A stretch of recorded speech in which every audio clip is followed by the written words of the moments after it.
Good afternoon, class. So I'm going to start the best ruler of the Bahmani kingdom, that was the Muhammad Gawan.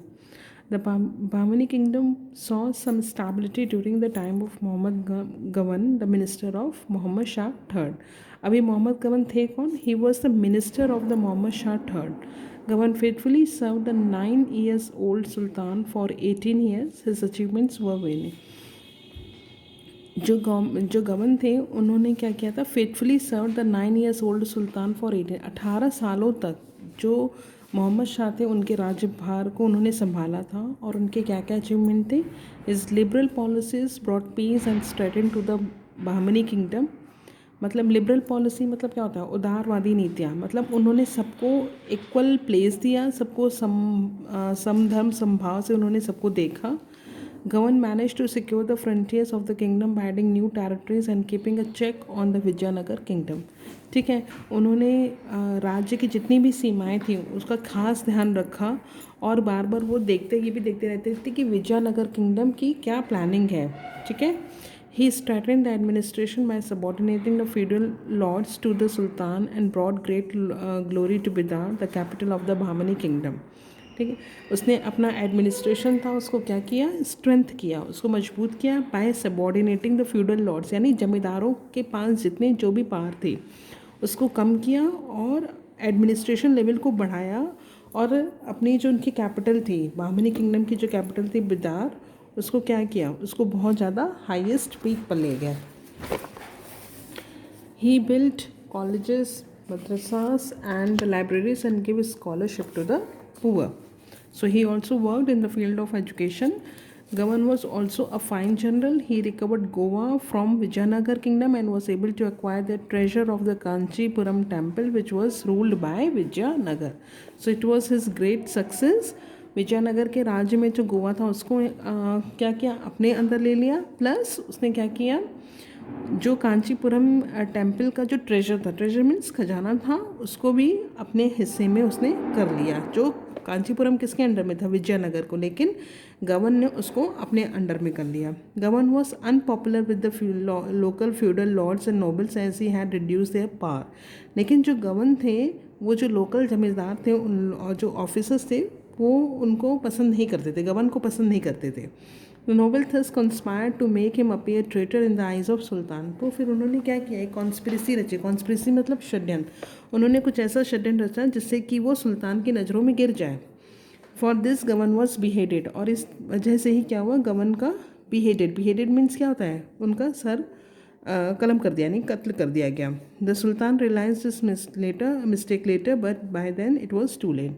और बाद में sultan realise this mistake but there was no what you can say there is no point of regret now, क्योंकि बहुत देर हो चुकी थी। The nobles continued to gain power by 1538. The Bahmani kingdom was divided into the 5 kingdoms of Ahmednagar, Bijapur, Golconda, बिरार and Bidar. ठीक है, तो उसके बाद गवर्न के बाद लगातार नोबल्स ने वहाँ पे रूल्स किया और अंत में जाके बाहमनी किंगडम क्या हो गया? 5 हिस्सों में जाके बढ़ जाता है। The real significance of the Vijayanagar and the Bahmani kingdom lay in their cultural achievement and the prosperity they brought to the Deccan region and South India। तो विजयनगर और बाहमनी किंगडम का इम्पोर्टेंस क्या है कि उनकी वजह साउथ का कल्चर बढ़ा, बहुत सारे प्रॉस्पेरिटी हुई, प्लस कल्चरल अचीवमेंट भी उन्होंने अटेन किए।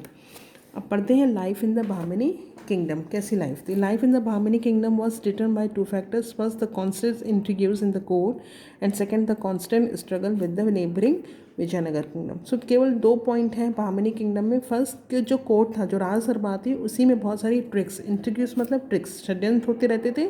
और दूसरा विजयनगर किंगडम के साथ उसका लगातार स्ट्रगल था। It was thus necessary for successive rulers for this dynasty to have a strong army, the expenditure for which was met through land revenue, trade duties and toll taxes। तो इसके लिए क्या होना ज़रूरी था? आर्मी स्ट्रांग होना ज़रूरी था। और आर्मी कहाँ कैसे चलती थी?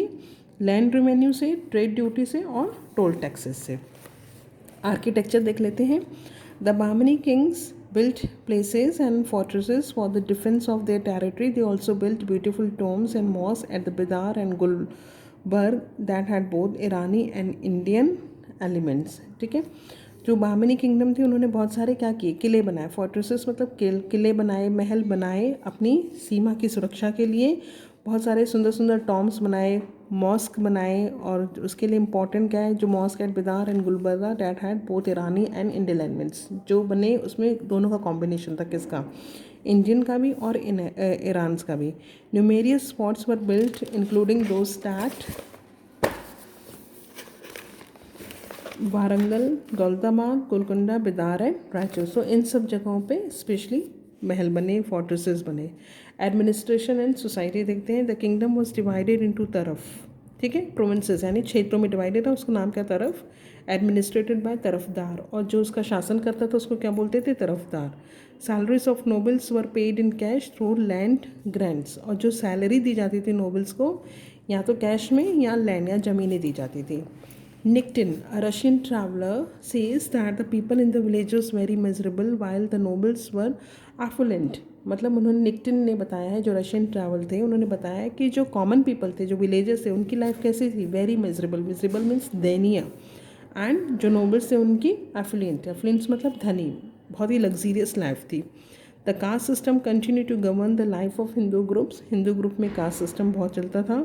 The Muslim rulers allowed all kinds of religious practices as long as it did not weaken the power of the state. और जो मुस्लिम रूलर थे जो बाहमनी किंगडम में, वो सारे रिलीजियस को क्या करते थे, इंपॉर्टेंस देते थे, जब तक कि उनके स्टेट की पावर को कोई फ़र्क नहीं पड़ता। तो this is all about the Bahmani kingdom. Thank you.